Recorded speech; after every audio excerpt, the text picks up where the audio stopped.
Thank you to all of you for your engagement with the AJC, for being part of global advocacy, not just in pursuit of a strong U.S.-Israel relationship, but one of the things that I admire about the AJC is its broad agenda. And in that broad agenda, there are many different elements that, whether you are a Jew or not, you would admire in terms of its overall advocacy. And so it's an extraordinary organization. But certainly the work that it does in the U.S.-Israel relationship is of fundamental importance. And as you work with global partners, making the world a better, more peaceful place, I very much appreciate that part of the agenda. But I can tell you, as the chairman of the Senate Foreign Relations Committee, that the threats to regional peace and security are indeed many, and they are varied. But at the end of the day, the U.S.-Israel relationship remains strong and unshakable. That relationship is built on a combination of idealism, ingenuity, self-reliance, and shared values that are its cornerstone. You know, for now 22 years since I came to the House of Representatives, at that time representing a congressional district that had far more Palestinians and Arabs than it had members of the Jewish community. And to give you a sense of that, the sheikh who was involved in the first World Trade Center bombing, his mosque was 1 block away from my congressional district office. And all through those 22 years, I have had, as a member of the House International Relations Committee, and certainly for the last 8 that I've had the privilege of being in the Senate, I have always said that how do I decide what my views are on U.S. foreign policy? And they're basically driven by the answer to 2 questions. What is in the national interests of the United States? What is in the national security interests of the United States? And the answer to those 2 questions for me in the context of the Middle East have been very clear for those 22 years, regardless of who I represented and what the politics of it was. And that is that it is in the national interest and security of the United States to have a strong, unwavering relationship with the State of Israel, the one true democracy in a sea of autocracy, a major security ally of the United States, a major trading partner of the United States, and the one ally who will most likely be voting with us in common cause in international organizations. And that is why, for 22 years, I have cast my vote in view of that shared value that we have. So we see that the world is changing, and I often wonder what sort of neighborhood Israel will find itself in the years ahead. Will governments in the region seize the mantle of leadership and demonstrate a commitment to democratic transition? Or will they continually be destabilized by mass protests and violence as regimes resist political and economic reform? In short, will the new Middle East be an incubator of 21st century democratic principles like Tunisia?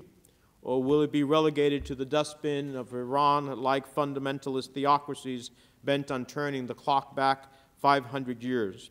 Or magnets for global terrorists like Bashar al-Assad's Syria? Will it look to leaders who can set a foundation for free and open societies? Or will violent extremists seize the narrative and drive the notion that change can come only through violence and bloodshed? The history of the Middle East at the beginning of the 21st century is yet to be written. The history of Israel, however, is written in the strength of its democratic values and its unwavering place as America's most important partner in the region.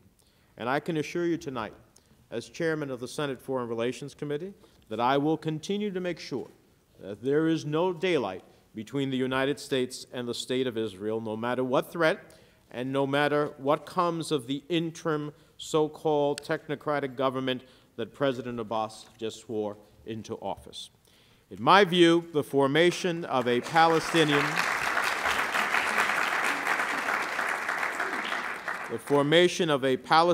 unity government, backed and supported by Hamas, is troubling, deeply troubling, and a disturbing setback for the hope of peace through negotiations. Israel has been willing to find a way forward, but President Abbas has opened the door to the possibility that a terrorist government refusing to recognize Israel's right to exist will exercise enormous influence in Gaza and the West Bank. The Palestinian people will have to choose between a marriage with Hamas or commit to the demanding work of negotiating directly with Israel for a two-state solution. But they can't have both, not so long as Hamas is Hamas. True peace for two peoples can be achieved only through direct negotiations based on shared values for peace and shared interest in security. Abbas's words that he will accept the quartet's principles, recognize Israel, renounce terror, abide by previous agreements, in my view, are the empty assurances of only one man. This so-called interim technocratic unity government is one that I think clearly cannot stand the test of time. It cannot stand the test of time. And I'll talk a little bit more about that in a moment. I do think that what the future could be was outlined by Prime Minister Netanyahu during his recent visit to the United States, where he previewed what a new Middle East could look like. It would be a Middle East in which a broader peace would have a positive spillover in the entire region. He said, and I quote, "Peace would open up the possibility of establishing formal ties between Israel and leading countries in the Arab world. The combination of Israeli innovation and Gulf entrepreneurship, to take one example." He spoke of improving the region's water and energy situation, improving agriculture, improving education with e-learning, and improving health with diagnosis on the Internet. He suggested that Israel could help its Arab neighbors make scientific, agricultural, and technological advances that would help everyone prosper economically.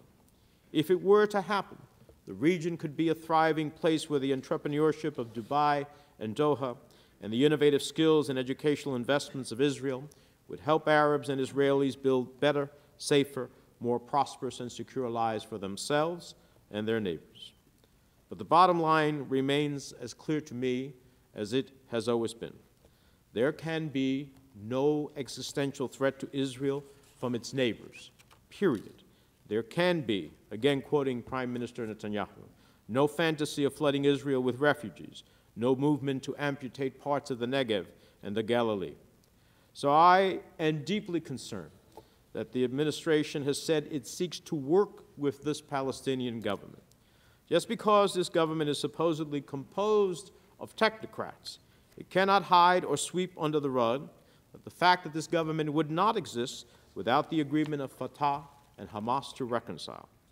Hamas may not have an explicit role in the day-to-day functions of this government for the next 6 months, but it certainly wields power, and it has an implicit role and influence. Let's remind ourselves what Hamas really is. It is an organization that under U.S. law is a foreign terrorist organization. They reject Israel's right to exist. They promote violence and terrorism as legitimate. They dig illegal tunnels into the Sinai to smuggle goods and weapons. They accept lethal equipment and funding from Iran. And they certainly do not support negotiations for a two-state solution, because this would definitely end Hamas's resistance narrative that has prevented the Palestinian people for decades from realizing their own dreams for a better future for themselves and their children. Now, on the issue of assistance to this new government, the law is clear. The United States will not provide assistance to a Palestinian government in which Hamas shares power, or that, and I quote, this comes from the law, results from an agreement with Hamas and over which Hamas exercises undue influence. Now, my friends, whether we judge those words as either the letter or the spirit of the law, it's clear to me that President Abbas has made decisions that will trigger the cutoff of assistance to the Palestinians. The administration would like to give this two-headed dragon government a chance to succeed and says it will judge by its actions. So I say to President Abbas, you have a very, very short timeline to give us a reason to continue to work with you. Israel faces the challenge of a Palestinian Authority that ultimately, if it were to collapse, if all funding were to be taken away, then deal with security challenges that flows from that. So it is a difficult situation. But the law, to me, is rather clear. So unless there is a change here, the law is pretty explicit. A collapsed government in the West Bank and a failed government in Gaza are not going to get us any closer to a two-state solution based on security and peace. And in the event Hamas is elected to lead both the West Bank and Gaza, assuming they are ultimately permitted to engage in elections, which I think they have no right to be engaged in, particularly as it relates to any continuing assistance by U.S. law, then the whole set of circumstances will have dramatically changed. Finally, let me make 4 additional important points that summarize my overall position on a series of issues I think that you care about. First, as chairman of the Foreign Relations Committee, I reject any comment that suggests Israel runs the risk of being an apartheid state. Those are wrong, they are flawed, and they are unconscionable to this chairman. And I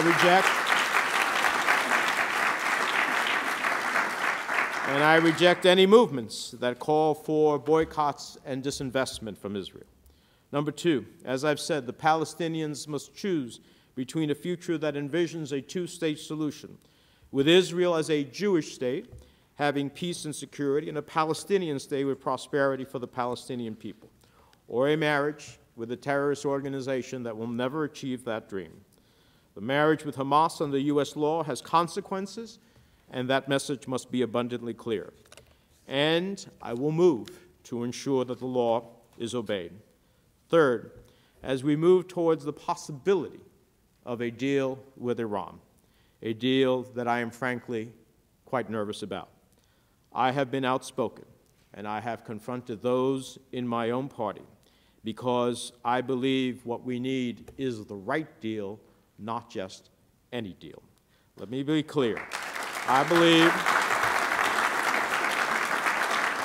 believe it is of the utmost importance to reassert that Iran, with the nuclear weapons capability, not only is an existential threat to the state of Israel, it is a threat to the national security and interests of the United States. Having just returned from the Gulf region, I can tell you that countries within the Gulf who are looking at these negotiations are saying to themselves, how do I ultimately ensure my security of my country? And if Iran is allowed to have the nuclear infrastructure that can lead to a nuclear weapon, then we will start an arms race in what is a tinderbox of the world. And that is not in the national interests or security of the United States. I believe it's very important that this July 20 deadline for a comprehensive agreement on Iran's nuclear program, which is fast approaching, be about what could be, if there is to be a deal. What is the deal versus simply whether or not there is a deal. There's much discussion about whether the P5+1 in Iran will get to a deal.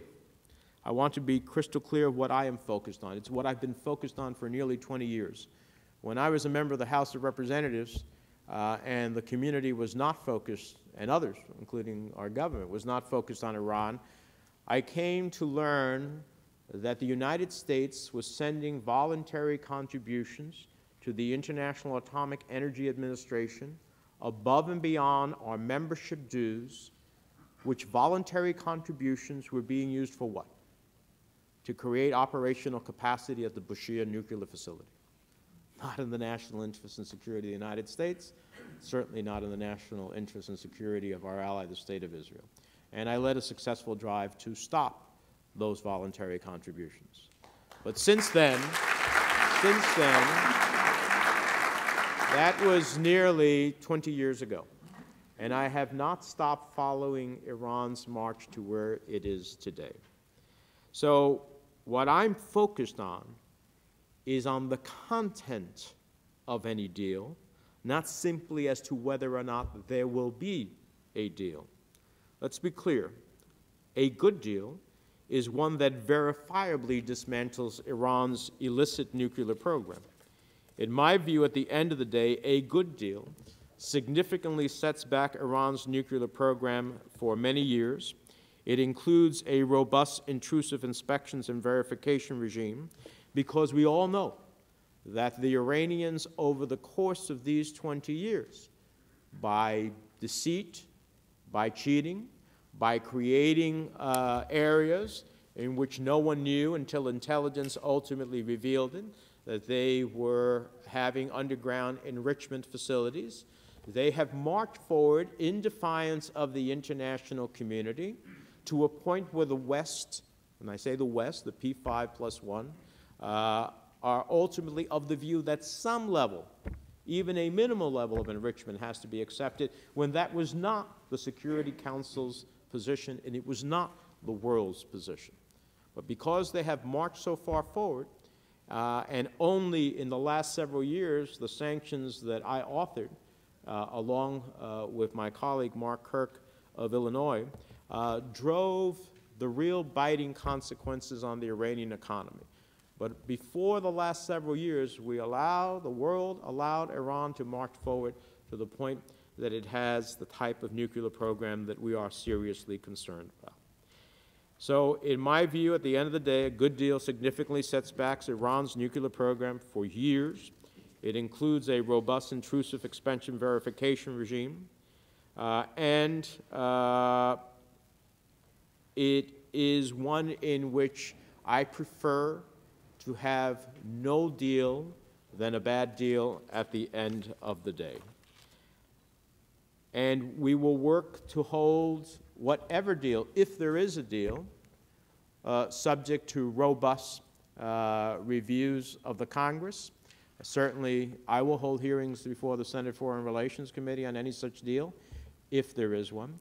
And the most significant power that the Senate and the Congress has is that some of these sanctions that we have put into effect, yes, can be lifted by executive order, but there are a series of those sanctions that can only be lifted by the Congress.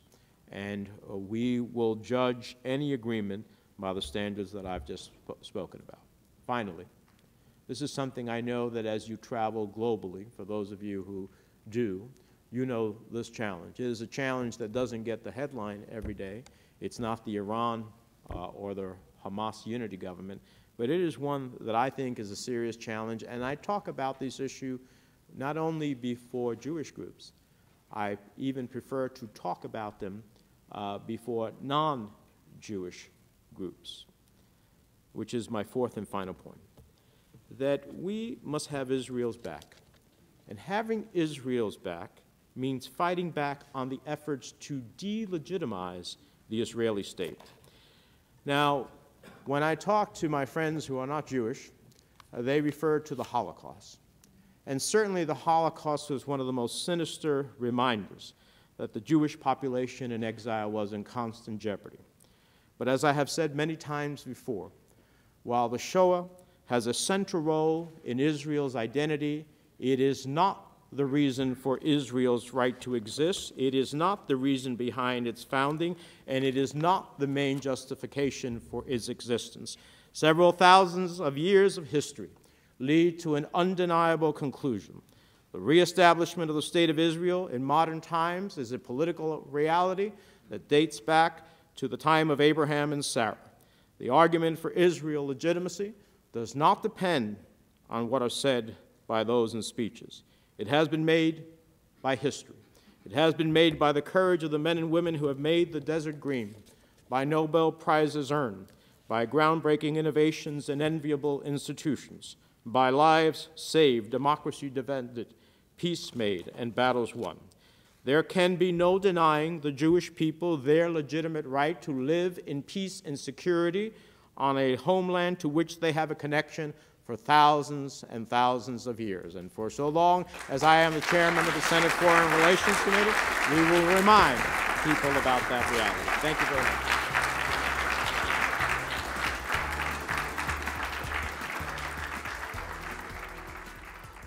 Israel, as the senator has pointed out, is the only nation on earth, imagine, the only nation on earth whose very right to exist, I'm not now even speaking about its final borders, its very right to exist continues to be challenged. Name me a second country in the world. 66 years after the establishment of the state, 65 years after the state's admission to the United Nations, this is the one country where we still have to speak, as he did, and as I repeat, about the legitimacy of the state, about making the case even to ourselves, reminding ourselves that we're on solid foundational ground, dating back not decades, but centuries and millennia, in defending the right of this state to exist. It seems to me that whether one is on the right, the center, or the left of the Jewish political spectrum, and that probably embraces all of us here in this congregation, that central question of defending Israel's very right to exist should unite us and not divide us. It should mobilize us, because each of us has a stake in the outcome of that. Let me offer you just a brief vignette of what we're up against.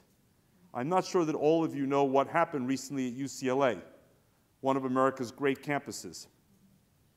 A young woman named Lauren Rogers, a non-Jew, had recently gone to Israel on a trip of student leaders hosted by AJC's Project Interchange. Now, Lauren was selected because she was one of the leaders of the student body on campus.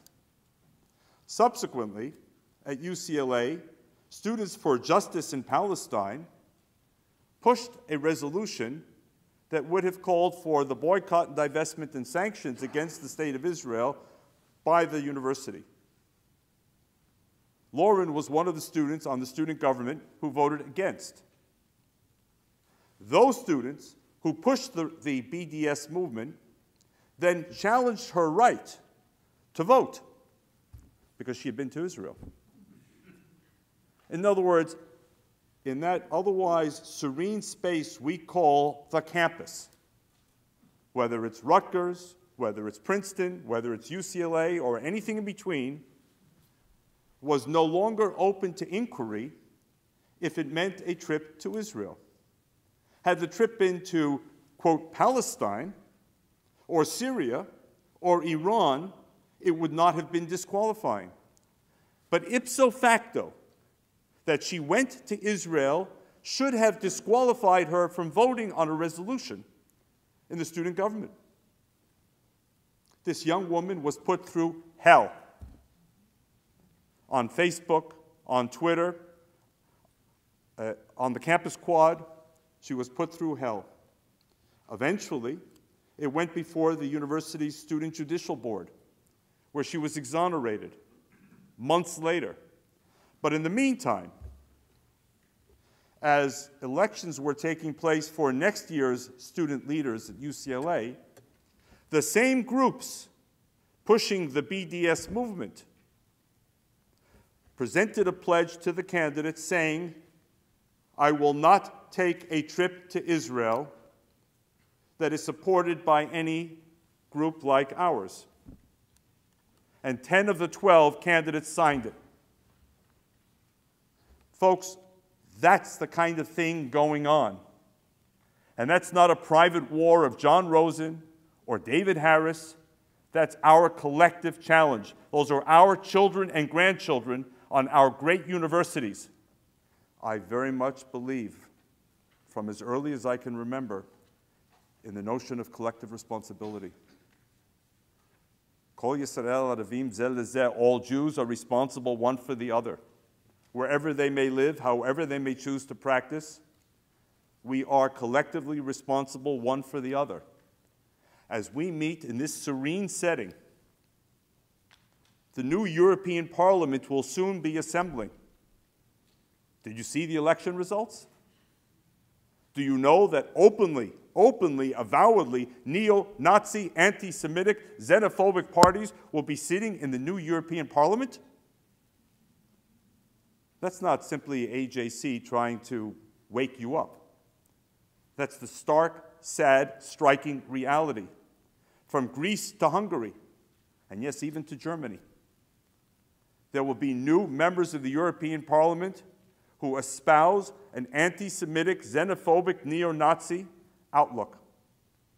And then there are those parties that kind of blur things. You know, they know how to tiptoe. They're very effective political acrobats. They're not quite where those openly neo-Nazi folks are, but then they're not part of the mainstream either. They have a very effective kind of verbal tiptoeing or tap dance. But there are a lot of those folks in the new parliament as well. And what about those two teenage girls in Israel whom I simply cannot stop thinking about, who one day had parents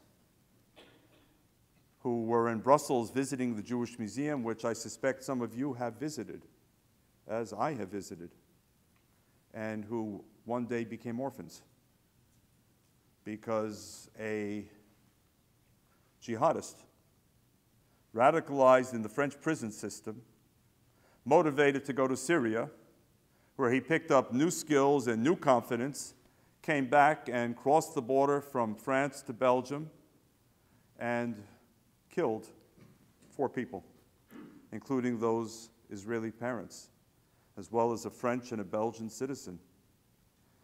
Is that their fight alone? Is it simply up to the Bulgarian Jews and the Greek Jews and the Hungarian Jews and the Belgian Jews and the French Jews to do whatever they can? Stay, leave, fight, hide, assimilate, stand firm, whatever the case may be?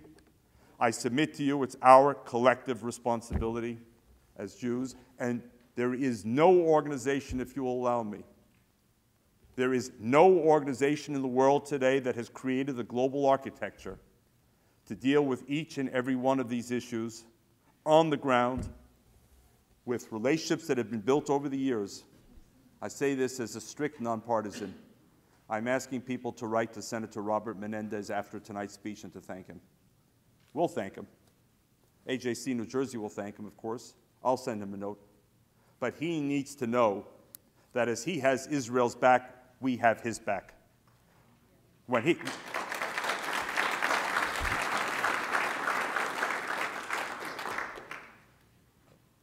Let me reveal a non-secret secret. He's not always popular in some quarters in Washington today for his very bold stand on Israel, on Iran, and he needs to know, and I say it in a nonpartisan way, I'm not asking you to vote for him, I'm not asking you to send dollars to him, that's not the business of AJC. He needs to know that he came here tonight, met 150 people, he touched them, and we appreciated it.